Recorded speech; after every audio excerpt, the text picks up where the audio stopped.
hak yang perlu kita hormati dan agungkan. Orang-orang berilmu yang telah diberikan ilmu oleh Allah Subhanahu wa taala untuk mengajarkan agama, untuk mengajarkan Islam ini kepada manusia. Jangan sampai harga diri kita jatuhkan di hadapan manusia walaupun bila Maka fenomena tahdir mentahdir antara ustaz yang satu dan ustaz yang lain yang kita lihat di media sosial, di Facebook, di WhatsApp dan sebagainya. Oleh orang-orang yang tidak bertanggung jawab kalau dia tidak bertobat dari perbuatan tersebut dan tidak meminta maaf kepada yang bersangkutan, dia akan berurusan di akhirat kelak di hadapan Allah Subhanahu wa taala. Quran Karim mahfuz wal mu'min اللي يفوز يشفع له في البلوى.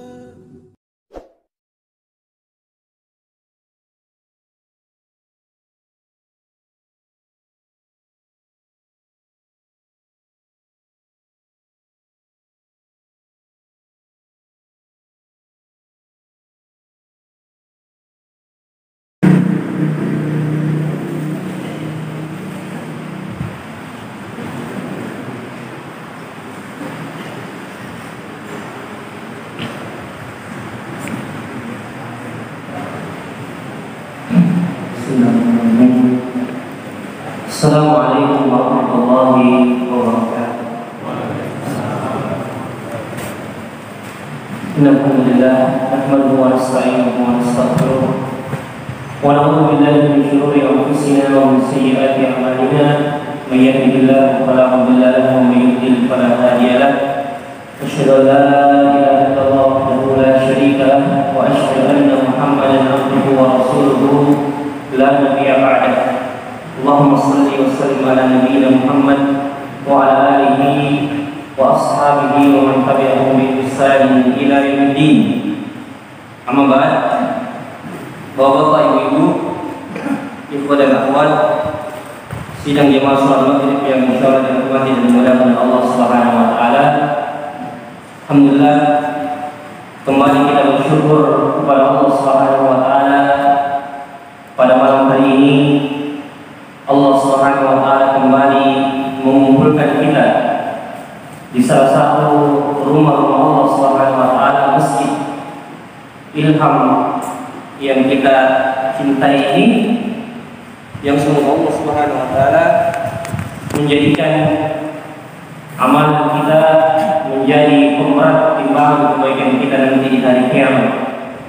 Dan apa yang kita lakukan pada malam hari ini sambil menunggu waktu Isya, yaitu menjadi saksi di hadapan Allah Subhanahu wa taala bahwasanya kita telah menuntut ilmu dan mempelajari agama yang dengannya kita bisa mengetahui mana yang baik dan mana yang buruk. Salam dan salawat mari kita kirimkan terus kepada Nabi kita Rasulullah Muhammad SAW, Nabi yang menjadi teladan kita, yang menjadi contoh yang baik dalam kehidupan kita, dan kita berharap semoga Allah Subhanahu wa taala mempertemukan kita dan mengumpulkan kita dengan beliau sallallahu alaihi wasallam di dalam surganya nanti insyaallah. Amin ya rabbal alamin. Pembahasan kita pada malam hari ini, jemaah sekalian, adalah sebuah surah di dalam Al-Quran, yang dimana surah ini dinamakan oleh sebagian ulama kita adalah Suratul Akhlaq, surah yang berisikan tentang akhlakul karimah, atau adab-adab yang berkaitan dengan Allah dan Rasulnya, adab-adab kita kepada Allah dan Rasulnya, dan kemudian adab-adab kita kepada sesama Muslim, dan bagaimana kita memperbaiki hubungan kita kepada sesama Muslim. Surah Al-Hujurat, dan tema yang tertera di pamflet berjudul Mutiara dan Adab, Mutiara Adab dan Akhlak dalam Surah Al-Hujurat. Bagaimana kita mengambil adab-adab dan menyebutkan akhlak-akhlak yang paling baik yang harus dimiliki oleh seorang muslim. Apatah lagi yang sekalian di zaman sekarang ini cobaan yang menimpa kaum muslimin dan negeri kita secara umum. Ya. Di mana ulama dan kaum muslimin menjadi bulan-bulanan, menjadi sumber fitnah, ya difitnah oleh berbagai macam pihak. Ya, dan juga jamaah sekalian, ya tentunya kita berdoa dan berharap kepada Allah Subhanahu wa taala agar Allah Subhanahu wa taala menjaga ya negeri kita dan kaum muslimin secara khusus dari berbagai macam keburukan dan kejelekan. Ya. Oleh sebab itulah kami ya memikirkan bahwasanya surah ini pantas untuk kita angkat dan kita bahas pada malam hari ini, ya, disesuaikan dengan apa yang melanda negeri kita dan kaum muslimin secara khusus yang dimuliakan oleh Allah Subhanahu wa taala. Ya. Kita tidak akan membahas tafsirnya lebih dalam, tapi mungkin kita lebih fokus mentadabburi atau merenungi isi ya dari surah yang mulia ini. Makanya kita tidak ambil ayat demi ayat, tapi kita mengambil ayat-ayat yang penting yang betul-betul berisikan bagaimana kita beradab, bagaimana kita memperbaiki hubungan kita kepada Allah dan Nabi-Nya yang lebih utama. Kemudian setelah itu bagaimana kita memperbaiki hubungan kita kepada sesama muslim, ya, atau sesama manusia secara umum. Itu jawab saya. Sebelumnya saya ingin kasih pengantar sedikit tentang surah Al-Hujurat ini, tentang ahwal nuzul atau bagaimana keadaan ketika diturunkannya surah ini. Ya, karena salah satu hal yang dapat membantu kita dalam memahami surah atau ayat-ayat di dalam Al-Quran, kita teliti dulu atau cari tahu dulu adakah sebab turunnya surah tersebut dan bagaimana keadaan Rasulullah dan para sahabat ketika diturunkannya surah tersebut atau ayat tersebut. Ini membantu kita untuk memahami ayat atau surah di dalam Al-Quran, ya, di dalam Al-Quran. Ya. Makanya sekalian dimuliakan oleh Allah Subhanahu wa taala, surah ini surah ke-49 di dalam Al-Quran, juz ke-26. Ya. Di dalamnya Allah Subhanahu wa taala, intinya inti dari surah ini, di dalamnya Allah Subhanahu wa taala ingin mensucikan diri orang beriman dan hati orang beriman dari berbagai macam keburukan akhlak dan perilaku. Dan bagaimana Allah Subhanahu wa taala ingin mensucikan dan membersihkan hati orang-orang beriman, ya, dan memperbaiki hubungan mereka kepada sesama muslim. Ini intinya surah ini, jemaah sekalian. Ya. Maka bagaimana keadaan, ya, atau apa sebab latar belakang diturunkannya surah ini oleh Allah? Yang pertama, surah ini termasuk surah yang ya agak terakhir turun, yang diturunkan kepada Nabi kita Muhammad SAW. Ya, agak terakhir turun, bahkan ya mungkin termasuk di antara surah yang paling terakhir turun. Ya. Ya, kita sudah sebutkan bahwasanya surah yang paling terakhir turun itu adalah Idza Jaa Nasrullahi wal Fath. Maksudnya satu surah yang lengkap diturunkan kepada Nabi itu yang paling terakhir adalah surah Idza Jaa Nasrullahi wal Fath.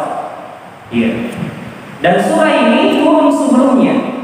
Ya, di mana kita sudah sebutkan bahwasanya ketika membahas tafsir surah Idza Jaa Nasrullahi wal Fath, kita tahu bahwasanya pada tahun ke-8 Hijriah, ketika Nabi kita Muhammad SAW ditakdirkan oleh Allah masuk kembali ke kota Mekah, iya, untuk menguasai kembali tanah kelahiran beliau setelah beliau diusir bertahun-tahun lamanya meninggalkan kota Mekah tersebut dan tinggal di kota Madinah. Maka pada tahun ke-8 Hijriah Allah Subhanahu wa taala mentakdirkan nabinya dan para sahabatnya untuk masuk kembali ke kota Madinah, ke kota Mekah, untuk menguasai kota Mekah dan tanah kelahirannya tersebut. Ya, dan disitulah ulama kita mengatakan itulah tahun kemenangan, di mana Rasulullah SAW berhasil kembali menguasai kota Mekah dan orang-orang musyrik tidak bisa berkutik lagi, tidak ada lagi kekuatannya. Sehingga pada tahun tersebut Nabi kita Muhammad SAW di dalam sejarah mencatat terjadilah peristiwa yang dinamakan Fathul Mekah. Fathul Mekah artinya peristiwa penaklukan kota Mekah. Dikuasai kembali kota Mekah oleh Nabi kita Muhammad SAW dan para sahabatnya di tahun ke-8 Hijriah. Ya. Maka 1 tahun setelahnya, tahun ke-9 Hijriah, dinamakan oleh para ahli sejarah Amul Wufud, tahun para utusan, tahun ke-9 Hijriah. Apa maksudnya tahun para utusan? Tahun para utusan maksudnya tahun di mana semua negeri-negeri di sekitar Jazirah Arab mengirimkan utusannya atau mengirimkan perwakilannya untuk datang menghadap kepada Nabi kita Muhammad SAW menyatakan diri mereka masuk Islam. Di tahun ke-9 Hijriah tersebut, seluruh daerah atau negeri di sekitar Arab Saudi, atau di sekitar Jazirah Arab, semua datang mengumumkan, bukan saja satu orang, bukan 2 orang, tapi berkelompok-kelompok datang mengumumkan diri mereka bahwasanya mereka sudah masuk ke dalam Islam dan masuk ke dalam agama Nabi kita Muhammad SAW. Dan inilah makna, kita sudah bahas, inilah makna firman Allah Subhanahu wa taala, wa ra'aitan nasa yadkhuluna fi dinillahi afwaja. Dan engkau melihat wahai Muhammad, manusia berbondong-bondong, berkelompok-kelompok masuk ke dalam agama Islam. Itulah di tahun ke-9 Hijriah. Tahun ke-9 Hijriah. Maka ketika banyak orang yang masuk ke dalam agama Islam dan banyak orang luar datang ke kota Madinah, karena setelah Nabi sempat tinggal beberapa saat di kota Mekah, Nabi kembali ke Madinah dan akhirnya Nabi meninggal di kota Madinah. Nabi meninggal di kota Madinah. Ketika tahun tersebut banyaknya orang-orang yang datang dari Arab, dari perkampungan Arab, entah perkampungan Arab pedalaman atau entah perkampungan Arab yang jauh dari kota Madinah, semuanya datang masuk ke dalam kota Madinah untuk mengumumkan diri mereka masuk ke dalam Islam. Maka bercampurlah masyarakat kaum muslimin yang bersama dengan Rasulullah dengan masyarakat yang datang dari luar. Dan kita tahu masyarakat yang ada di kota Madinah yang sudah dididik oleh Rasulullah dan diberikan ta'lim oleh Rasulullah SAW, dididik oleh Rasulullah, pasti keadaan mereka sudah bagus. Perilaku mereka, akhlak mereka sudah bagus. Adab mereka, sopan santun mereka, dan bagaimana mereka menjalankan perintah Allah dan Rasulullah sudah bagus semua keadaannya. Kita bisa bayangkan kalau ada masyarakat Islami, sudah Islami masyarakatnya, tiba-tiba datang masyarakat dari luar yang tidak ditahu bagaimana asal usul perilakunya, tidak ditahu bagaimana tabiatnya, tidak ditahu bagaimana latar belakangnya, sifatnya, perilakunya kita tidak tahu.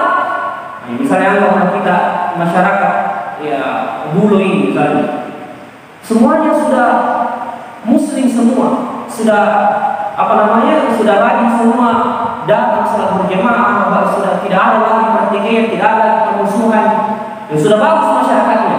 Tiba-tiba datang masyarakat dari kota Makassar misalnya bercampur di masyarakat Pulau ini atau masyarakat Pulau ini, kita bisa bayangkan bagaimana tabiat-tabiatnya orang Makassar yang tegas, keras, masuk bercampur di masyarakat Sidrap ini. Bisa kita bayangkan pasti ada sesuatu yang terjadi ketika bercampur ke masyarakat. Beginilah yang terjadi di kota Madinah ketika Rasulullah bersama para sahabat sudah lama Rasulullah membangun masyarakat Islam di kota Madinah. Lalu di tahun ke-9 tersebut, karena banyaknya orang masuk Islam, memang mereka sudah masuk Islam, tapi mungkin mereka masih membawa kebiasaan-kebiasaan jahiliyah, kebiasaan-kebiasaan buruk yang mereka bawa sebelum masuk Islam. Maka turunlah surah Al-Hujurat, surah ini yang mendidik dan menyebutkan adab-adab kepada Allah dan Rasulullah, dan bagaimana surah ini mendidik dan menyebutkan bagaimana agar kemudian orang-orang yang baru masuk Islam itu semua dibersihkan hatinya dan diperbaiki akhlaknya, agar ketika mereka bercampur dengan masyarakat kota Madinah dan bersama dengan Rasulullah, mereka memiliki adab, sopan santun, dan memiliki akhlak yang baik. Nah, itulah diturunkan surah ini ya, sebagai yang berisikan adab-adab, sopan santun, dan bagaimana mereka yang baru-baru masuk Islam itu memperbaiki hubungan dan akhlak perilaku mereka kepada Rasulullah dan para sahabat. Nah, kita akan membahas satu persatu atau beberapa ayat yang menjadi pembahasan kita pada surah yang mulia ini. Pertama, ya, adab-adab yang pertama atau akhlak yang pertama berkaitan dengan Allah dan Rasulullah SAW. Bagaimana Allah mendidik atau menyebutkan kepada orang-orang beriman bagaimanakah seharusnya sikap dan perilaku mereka atau adab-adab mereka, sopan santun mereka ketika berhadapan dengan Allah dan Nabi Sallallahu Alaihi Wasallam. Pertama, di ayat yang pertama Allah Subhanahu Wa Taala berfirman, Bismillahirrahmanirrahim, Ya ayyuhalladzina amanu la tuqaddimu baina yaday Allahi wa rasulihi wattaqullaha innallaha samiun alim. Ya, ini yang pertama ya. Ya. Adab yang pertama atau akhlak yang pertama yang kita harus miliki terhadap Allah dan Rasulullah adalah, wahai orang-orang yang beriman, janganlah kamu mendahului Allah dan Rasulnya, dan bertakwalah kepada Allah, sesungguhnya Allah Maha mendengar dan Maha mengetahui. Ini yang pertama. Apa maksudnya? Janganlah engkau mendahului Allah dan Rasulnya. Ya. Disebutkan oleh Syekh Nasir As-Sa'di dalam tafsirnya ini, tafsir As-Sa'di menyebutkan maksudnya, ya, Allah memerintahkan kepada orang-orang yang beriman bahwasanya hendaklah mereka berjalan, ya, di belakang perintah-perintah Allah dan mengikuti sunnah Rasulullah SAW dalam semua hal, dan tidak boleh mereka mendahulukan pendapat mereka dibandingkan apa yang Allah telah sebutkan di dalam Al-Quran, dan di dalam sunnah Nabi kita Muhammad SAW. Itulah maksudnya, janganlah mendahului Allah dan Rasulnya.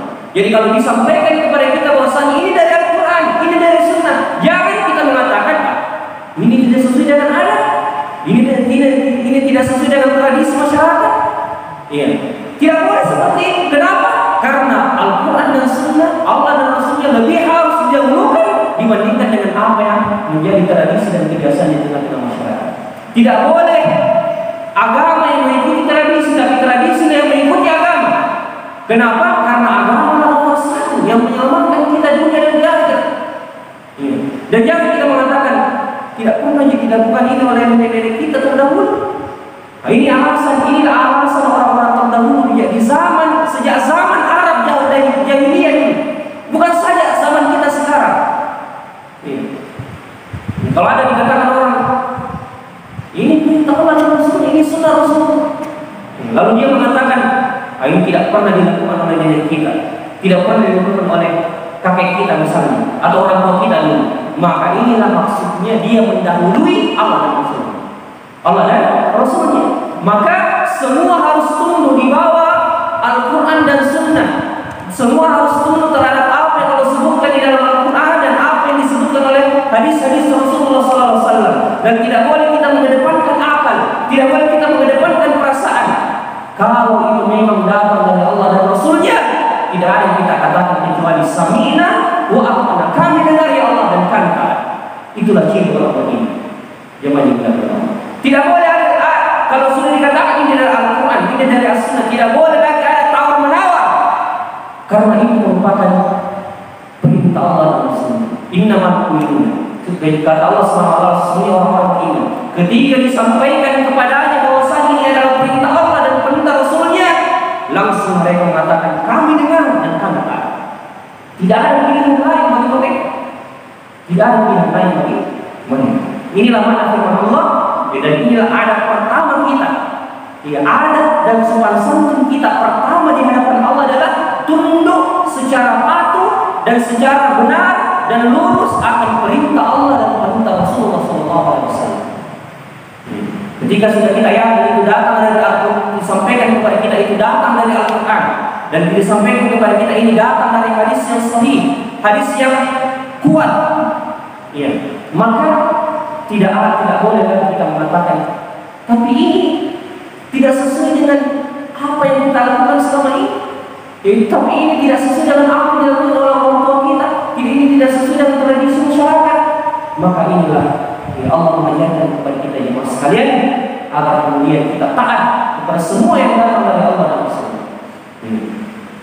Kalau kita bercerita mengenai bagaimana tunduknya para sahabat terhadap perintah Allah dan Rasulullah, tidak cukup ini satu pertemuan, tidak cukup satu pengajian membahas bagaimana ketundukan mereka, tunduknya mereka terhadap apa yang datang dari perintah Allah, dan bagaimana mereka menjauhi apa yang dilarang oleh Allah Subhanahu wa taala dan Nabi-Nya sallallahu alaihi wasallam.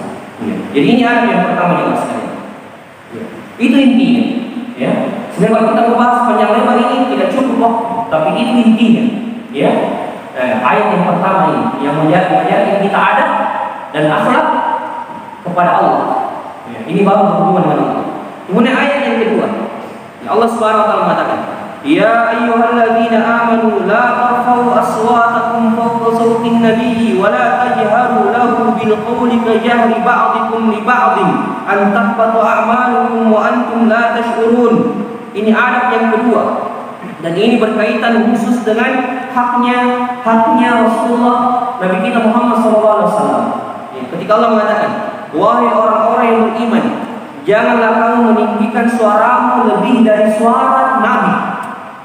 Dan janganlah kamu berkata di hadapan Nabi dengan suara yang keras, sebagaimana kerasnya suara sebagian kamu terhadap sebagian yang lain, agar kemudian tidak terhapus pahala atau amalanmu, sedangkan kamu tidak menyadari." Berarti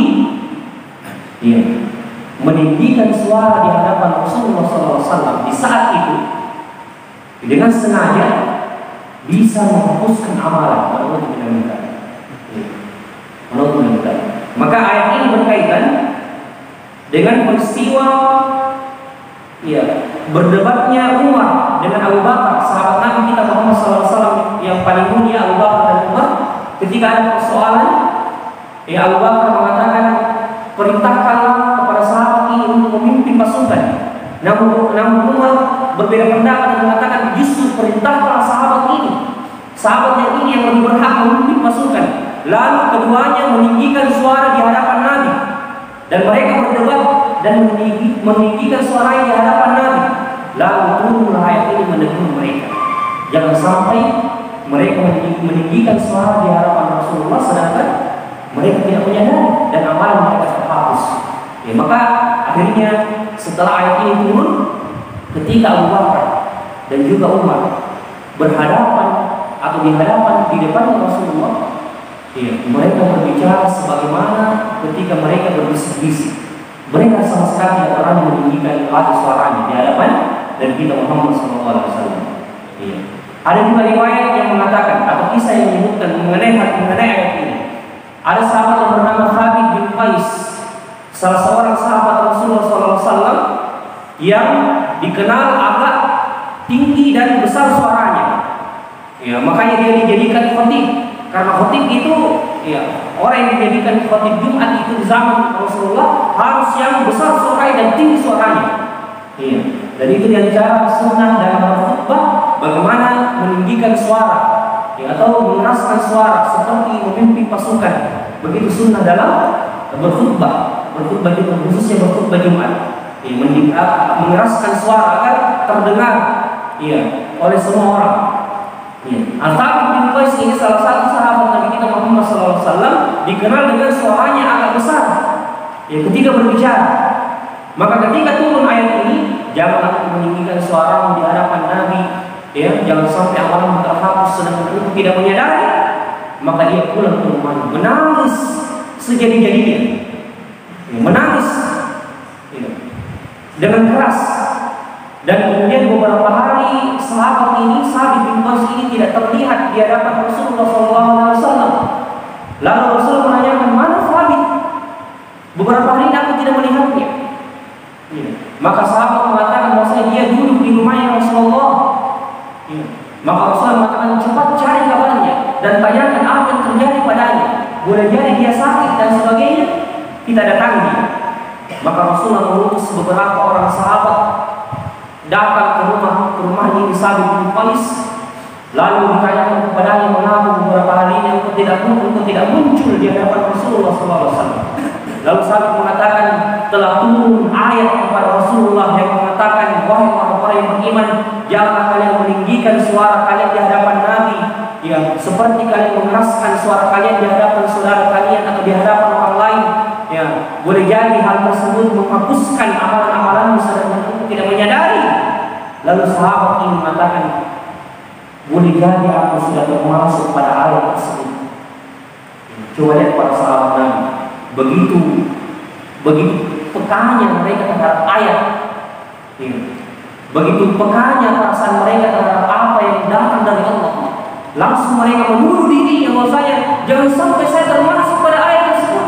Amalanku sudah terhapus karena aku selama ini selalu berbicara dengan suara yang tinggi, suara keras. Maka terhapuslah mungkin amalanku karena aku selama ini berbicara dengan nada dan suara yang tinggi.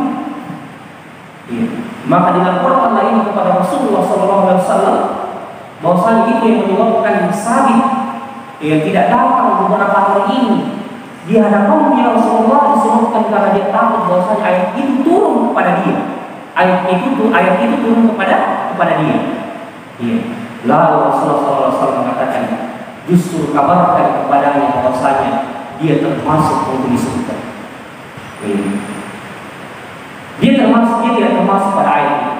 Karena Rasulullah tahu hatinya para sahabat itu bersih dan tidak mungkin mereka melakukan hal tersebut. Mungkin mereka memiliki suara yang keras, mungkin mereka memiliki suara yang tinggi, suara yang besar, tapi tidak ada yang sama sekali di hati mereka untuk tidak sopan di hadapan Nabi kita Muhammad SAW.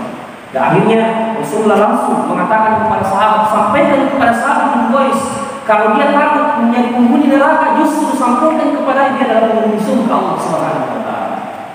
Karena Rasulullah tahu bahwa saya ini sahabat, hatinya bersih dan amalannya baik, maka Rasulullah sampaikan kepada dia tidak termasuk pada ayat tersebut.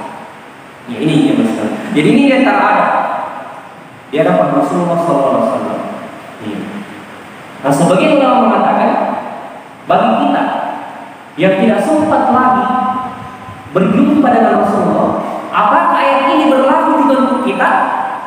Janganlah kalian meninggikan suara kalian di hadapan Rasulullah, sedangkan Rasulullah sudah mati, sudah kita tidak dapat Rasulullah, sudah meninggal Rasulullah. Apakah ayat ini masih berlaku bagi kita? Sebagian ulama mengatakan masih berlaku, terutama ketika kita berziarah di makam atau di kuburan Rasulullah SAW di kota Madinah. Jadi ayat ini berlaku kepada kaum muslimin di zaman sekarang ketika dia berziarah di Masjid Nabawi, ketika melewati makam atau kuburan Rasulullah SAW, jangan sama sekali mereka meninggikan suara di hadapan kuburan Rasulullah SAW. Karena jangan sampai dia termasuk pada ayat ini. Kata sebagian ulama. Maka ini merupakan adab. Kalau kita diberikan kelebihan rezeki oleh Allah Subhanahu wa taala untuk bisa pergi umrah, maka ketika kita berziarah di Masjid Nabawi, kita pasti melewati Raudah. Dan makam Rasulullah SAW, maka ketika kita melewati makam Rasulullah tersebut, maka jangan sampai kita meninggikan dan mengeraskan suara kita di hadapan makam atau kuburan Rasulullah SAW. Dan sangat disayangkan fenomena yang terjadi di Masjid Nabawi sekarang. Jangankan mengeraskan suara, orang sampai berkelahi di depan makam atau kuburan Rasulullah. Berkelahi karena hanya untuk apa? Hanya untuk supaya bisa memegang makamnya itu Rasulullah. Padahal tidak ada di sunnahnya untuk bisa, kalau bisa pegang itu makamnya atau kuburannya Rasulullah. Tidak ada di sunnahnya. Justru apa yang disunnahkan kalau kita lewat di hadapannya kuburannya Rasulullah, kita cukup lewat memberikan salam, assalamualaikum ayyuhan nabi, assalamualaikum ya Rasulullah, kemudian kita berselawat, Allahumma shalli ala Muhammad. Itu saja sunnahnya ketika kita berziarah ke makam Rasulullah di kota Madinah. Tidak diperintahkan kita untuk bisa sampai berdoa, kita tidak diperintahkan berdoa di depan makamnya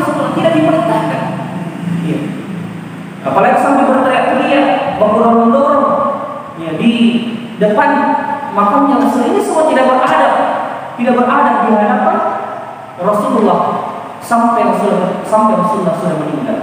Maka ini di antara adab jamaah sekalian yang dimuliakan oleh Allah Subhanahu wa taala terhadap Rasulullah sallallahu alaihi wasallam. Jadi janganlah kalian meninggikan suara kalian di depan Nabi kita Muhammad sallallahu alaihi wasallam.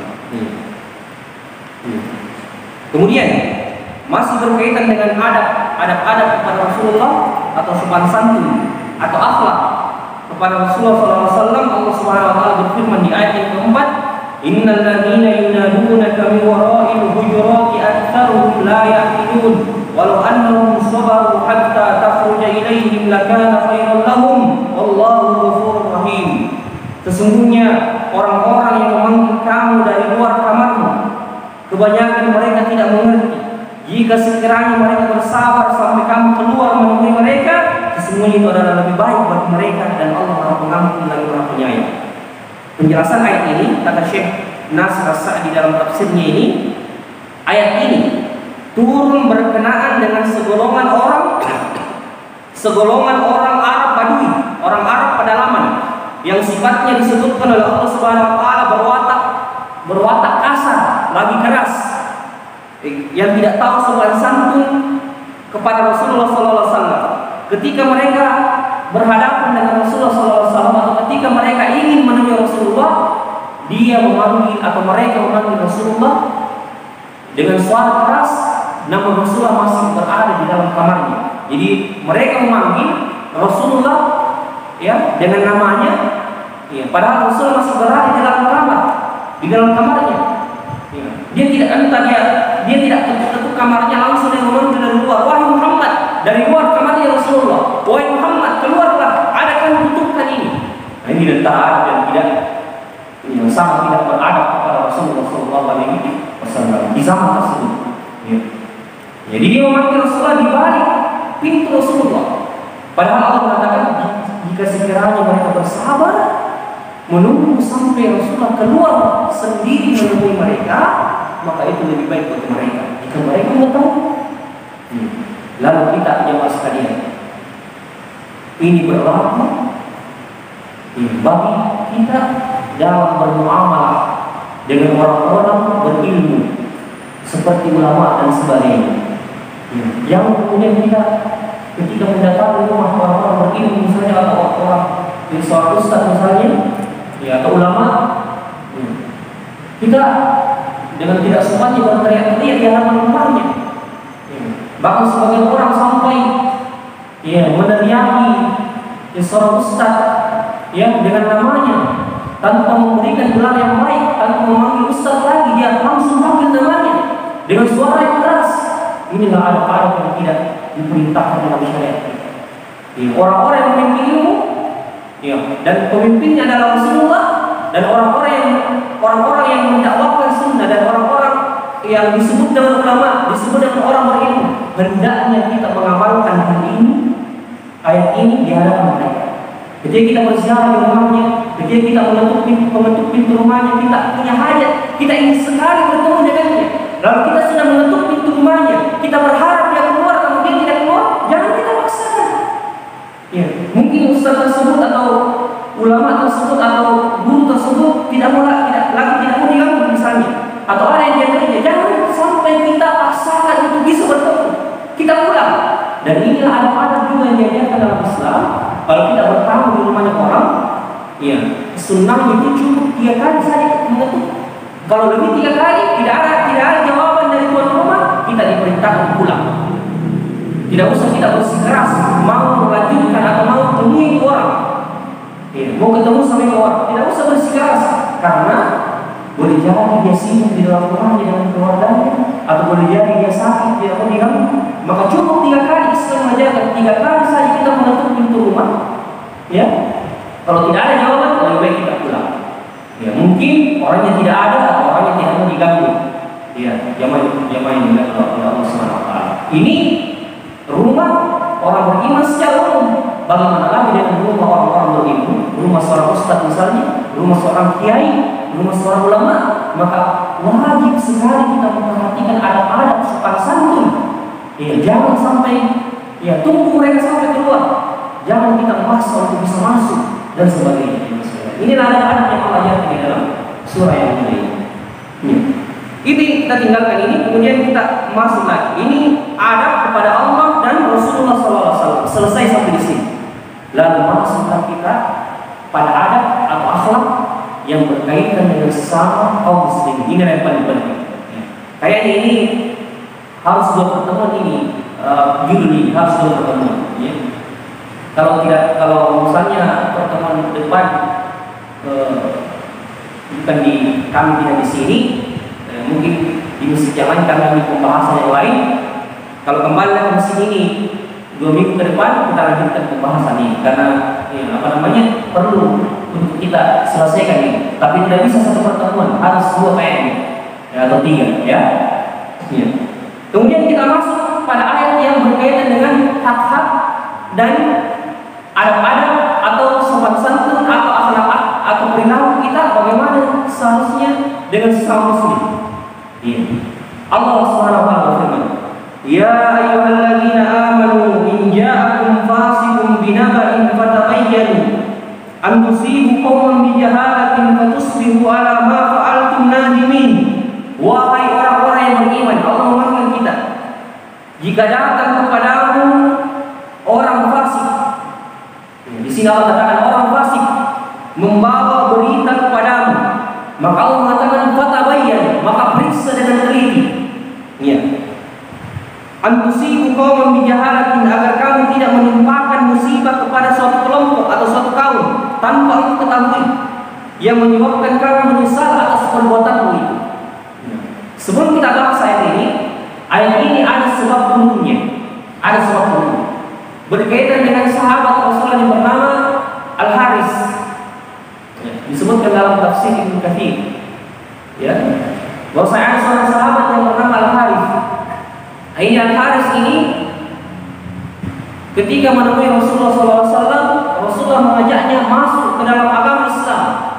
Maka Al-Haris ini menerima ajakan Rasulullah untuk masuk ke dalam agama Islam. Alhamdulillah dia mengumumkan kepada Rasulullah bahwasanya saya siap mengikuti agamamu, agama Islam ini ya Rasulullah. Maka perintahkan apa saja yang kau perintahkan kepadamu, insyaallah aku akan laksanakan. Maka setelah dia mengumumkan dirinya masuk Islam, Rasulullah memerintahkannya untuk mendirikan sholat, kemudian membayar zakat. Lalu ketika Rasulullah membahas masalah zakat ini, maka Al-Haris mengatakan, baiklah ya Rasulullah, saya akan pulang kepada kaumku, kepada kelompokku, kepada masyarakatku, saya akan mengajak mereka masuk Islam juga. Dan siapa yang antara mereka masuk Islam, saya akan kumpulkan harta zakatnya. Lalu perintahkanlah sahabatmu ya Rasulullah, atau perintahkanlah utusanmu untuk datang menjemput harta zakat tersebut kepada. Maka pulang Al-Haris ini ke kampungnya atau ke tempatnya. Dia adalah masyarakat yang masuk Islam, dan sebagian masyarakatnya masih Islam bersama dengan Al-Haris ini. Lalu kemudian Al-Haris memerintahkan mereka untuk membayar zakat, lalu dikumpulkanlah harta zakat. Dikumpulkan harta zakat oleh Al-Haris ini. Kemudian singkat cerita, pada saat harinya ditunggu perwakilan Rasulullah yang datang dari kota Madinah untuk menjemput harta zakat yang sudah dikumpulkan oleh Al-Haris ini. Namun utusannya Rasulullah atau sahabatnya Rasulullah tidak datang-datang juga. Maka Al-Haris mulai gelisah. Dia mengatakan, kenapa ini utusannya Rasulullah tidak datang-datang juga sampai sekarang? Boleh jadi ada sesuatu yang terjadi yang membuat Rasulullah marah kepada kita. Akhirnya Al-Haris memutuskan untuk kita sendiri yang harus datang ke kota Madinah membawakan harta zakat tersebut kepada Rasulullah SAW. Pada saat yang bersamaan, baru Rasulullah mengutus seorang yang bernama Al-Walid untuk menjemput harta zakat tersebut yang Al-Haris ini sudah kumpulkan. Lalu berangkatlah utusan Rasulullah ini bernama Al-Walid menuju tempatnya siapa? Al-Haris ini. Di tengah perjalanan Al-Walid ini muncul perasaan takut dan gelisah untuk melanjutkan perjalanannya. Mungkin dia takut ada bahaya yang menimpanya, atau mungkin dia takut jangan sampai ada orang di depan atau kelompok di depan yang mencelakainya. Maka di tengah jalan dia tidak jadi melanjutkan perjalanan. Dia pulang kepada Rasulullah SAW. Tapi dia mengatakan kepada Rasulullah, "Ya Rasulullah, sesungguhnya Al-Haris tidak membayar zakat dan dia mengancam dan mau membunuhku ya Rasulullah. Dia mau membunuhku." Dia mengatakan seperti itu. Lalu Rasulullah marah. Kemudian mengirim pasukan untuk menemui Al-Haris ini. Singkat cerita, Al-Haris juga sudah mengadakan perjalanan menuju ke kota Madinah. Bertemu Al-Haris dengan pasukan yang dikirim oleh Rasulullah SAW. Lalu Al-Haris bertanya, "Kepada siapakah kalian diutus?" Mereka mengatakan, "Kepadamu." Lalu Al-Haris menanyakan apa yang telah terjadi. Pasukan ini mengatakan, "Telah sampai kabar kepada Rasulullah bahwasanya engkau tidak mau bayar zakat dan engkau membunuh utusan Rasulullah yang ingin mengambil harta zakat kepadamu." Lalu Al-Haris mengatakan, "Demi Allah, sama sekali saya tidak melihat satu orang datang kepadaku, dan sampai sekarang saya sendiri gelisah bahwasanya kenapa sampai sekarang tidak ada utusannya datang, Rasulullah datang kepadaku." Maka akhirnya Al-Haris kemudian berangkat bersama pasukan ini menuju Rasulullah. Lalu Rasulullah mengatakan, "Betulkah yang terjadi wahai Al-Haris?" Dia mengatakan, "Ya Rasulullah, saya bersumpah demi Allah tidak ada satupun orang yang datang kepadaku untuk mengambil harta zakat tersebut. Makanya saya datang sendiri menghadap kepadamu di kota Madinah ini untuk mengambil harta tersebut." Maka turunlah firman Allah Subhanahu wa taala. Ayat ini, surah Al-Hujurat ayat 6 ini membenarkan perkataan Al-Haris. Wahai orang ini, jika datang orang fasik membawa berita kepadamu, teliti dengan baik, agar kemudian untuk tidak membahayakan kelompok yang lain, sedangkan kamu tidak mengetahui. Maka jemaah sekalian dimuliakan oleh Allah Subhanahu wa taala, kalau saya di zaman Rasulullah SAW yang pada saat itu membawa berita harus melalui perantara dan lama sampai berita tersebut kepada orang yang dituju, lalu masih saya terjadi hal-hal yang tidak diinginkan, fitnah tersebar, lalu bagaimana lagi di zaman kita yang medsos, media sosial sudah cepat tersebar berita tersebut, dengan satu kali klik saja di HP kita tersebarlah berita tersebut ke banyak orang, lalu kita sendiri tidak memeriksa benar atau tidaknya berita tersebut, maka kita akan bertanggungjawabkan ketika di HP kita di hadapan Allah Subhanahu wa taala. Apakah kita gara-gara kita tersebar berita buruk tersebut? Makanya sekarang di zaman seperti ini, zaman menyebarnya fitnah yang sangat besar, maka tangan ini harus dikontrol dengan baik. Mungkin mulut kita sudah bisa kita tahan untuk kita bisa menyebarluaskan berita-berita yang tidak benar yang belum diteliti kebenarannya. Tapi tangan dengan mudah mengklik saja satu kali tersebar ke beberapa orang. Apalagi kalau kita sebar di grup-grup WhatsApp misalnya atau di grup-grup Facebook, dengan mudahnya satu menit saja kita sebar, sudah ribuan orang bisa melihat berita yang kita kirim, berita yang kita sebarkan. Maka kita harus berhati. Jangan sampai kita termasuk pada ayat ini, "Antusibu qauman bijahalatin fatusbihu ala ma fa'altum nadimin." Jangan sampai kamu menyesal dengan berita yang disebarkan. Hati-hati teman sekalian. Apatah lagi jika berita tersebut berhubungan dengan orang-orang yang memiliki ilmu, diberikan oleh Allah dengan kelebihan berupa ilmu. Hati-hati, jangan sampai kita jangan cepat menyebarkan berita tentang orang-orang berilmu. Ustadz ini, tiba-tiba atau kiai ini tiba-tiba ada di tempat ini, kemudian mengadakan pertemuan dengan orang-orang yang tidak dikenal misalnya, lalu kita dengan cepat menyebarkan bahwasanya Ustaz ini, kiai ini sudah terjawab pada fitnah dan sebagainya. Boleh jadi ada hal-hal yang tidak kita tahu yang mereka lakukan, apalagi mereka sudah pertimbangkan, mereka lakukan hal tersebut atas dasar pertimbangan karena mereka orang-orang berilmu. Lalu kita dengan gampangnya mengatakan Ustaz ini sudah terjadi pada hal-hal yang tidak baik. Ingat jamaah sekalian yang dimuliakan oleh Allah, orang-orang berilmu memiliki hak yang perlu kita hormati dan agungkan.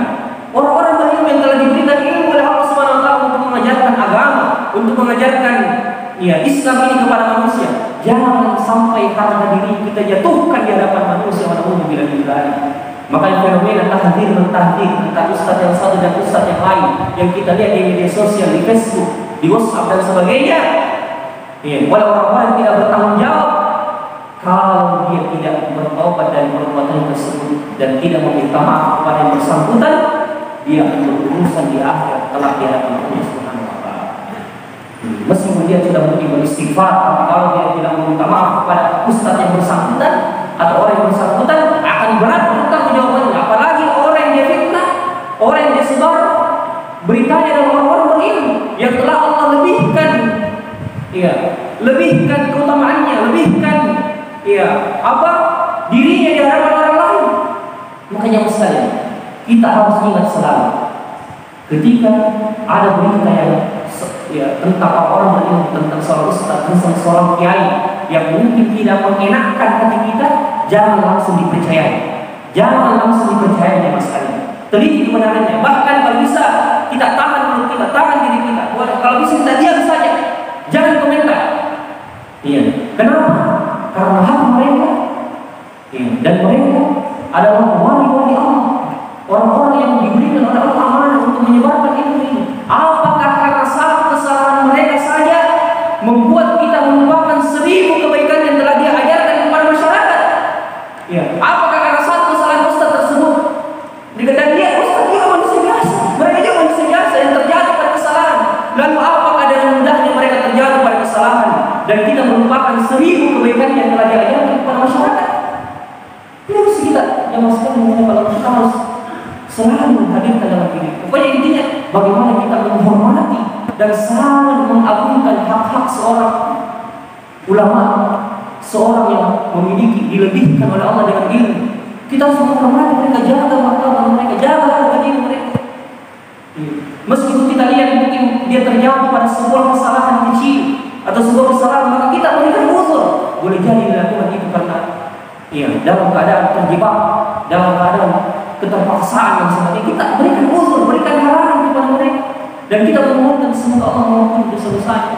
Sungguh kesalahannya tidak bisa, satu kesalahannya tidak bisa mengalahkan 1000 kebaikan yang diajarkan, 1000 ilmu yang telah disebarkan di hadapan manusia, di hadapan masyarakat yang besar. Maka di antara kalau kita ini sebagai penutup, kalau kita ini ilmu agama yang kita pelajari berberkah di dalam kehidupan kita, maka muliakan pemilik ilmu tersebut, muliakan ulama tersebut, muliakan ustaz tersebut, muliakan orang-orang berilmu, agar ilmu sedikit yang kita miliki, Allah jadikan berkah dan bermanfaat di hadapan kehidupan kita. Karena apa? Perasaan hormat kita yang besar kepada orang-orang yang memiliki ilmu tersebut, perasaan hormat kita yang besar kepada orang-orang yang memiliki ilmu tersebut. Hormatilah para ulama yang besar, hormatilah para ustaz kiai, agar kemudian ilmu yang kita pahami, ilmu yang kita miliki itu bisa berberkah dan bermanfaat di dalam kehidupan kita, insyaallah. Ini saya mungkin yang bisa kita sampaikan. Insyaallah kita lanjutkan adab-adab dan akhlak yang lain pada pertemuan yang akan datang di masjid kita ini, insyaallah. Subhanallah wa bihamdihi, asyhadu an la ilaha illa anta, astaghfiruka wa atubu ilaik. Akhir da'wana alhamdulillahi rabbil alamin. Assalamualaikum warahmatullahi wabarakatuh.